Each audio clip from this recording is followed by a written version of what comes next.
when you look at all the different Dead Sea Scrolls, there's a little over 900 fragments. And so when you look at all of them and kind of pull together the theology, most of the theology ones didn't come out until the mid-90s, 1990s. So we've only had about 20 years to study them. But when you look at them, the theology is identical with Christianity. I don't know of one difference, really.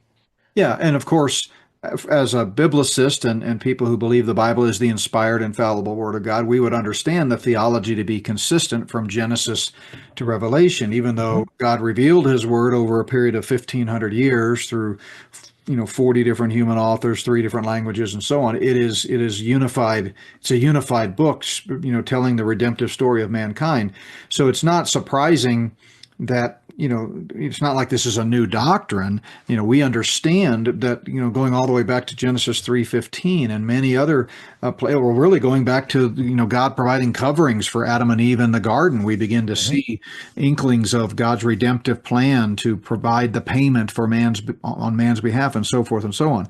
But what's really striking here is that this shows that on some level, in some places, the Jewish people really did understand this. They didn't, and we know they did at different times in Old Testament history, but by the time you get to, the so-called silent years, the 400 years after Malachi, it just seems like Israel was as dead as the church is today.